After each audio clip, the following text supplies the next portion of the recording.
Okay, my name is Tiffany Good, and I'm going to palpate the Trail 3 and Trail 4.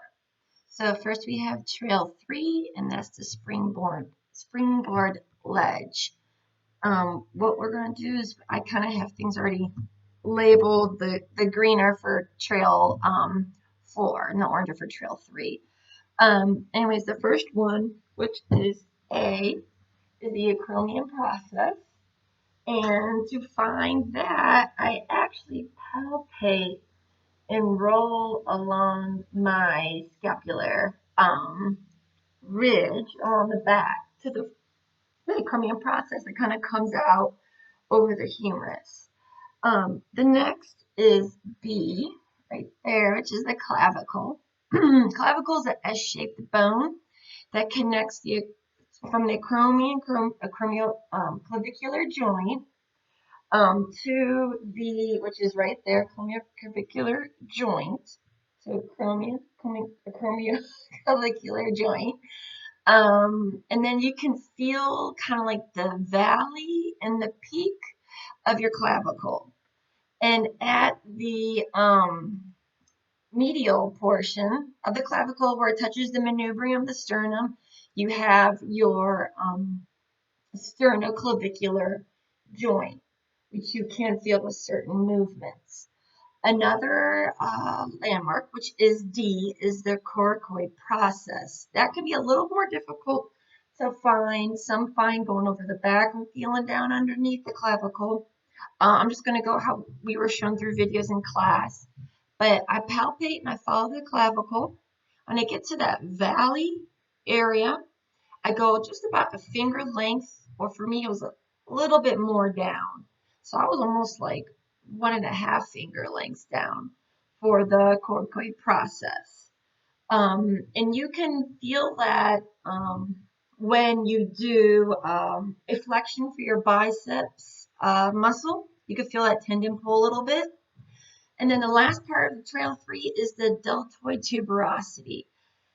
For me, the best way I can visually show that is by making a movement like so, feeling the triangle shape of that muscle, and then down where it touches my humerus on the lateral side of my humerus is the ridge and attachment spot for my deltoid muscles, my 3 deltoid muscles.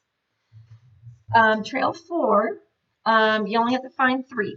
First one was the greater tubercle, and they were all very close. I was from fall.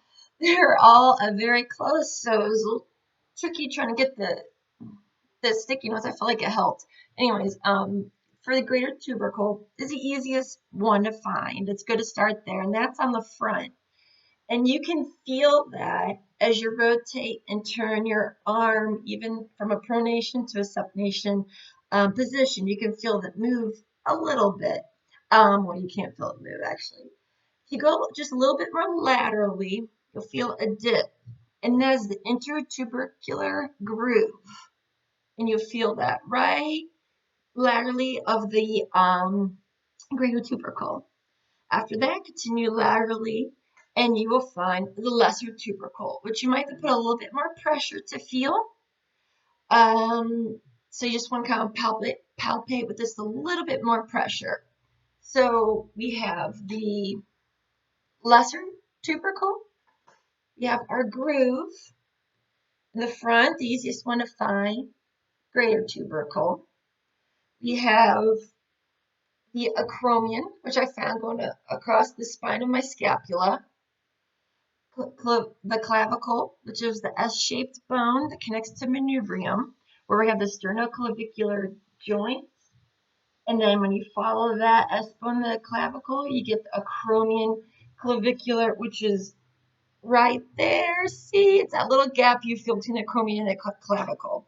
And the coracoid process, that is right below the valley area of your clavicle. For me, it was about 2 finger positions down where I could feel that, pressed it just so lightly I could feel that bony process right there.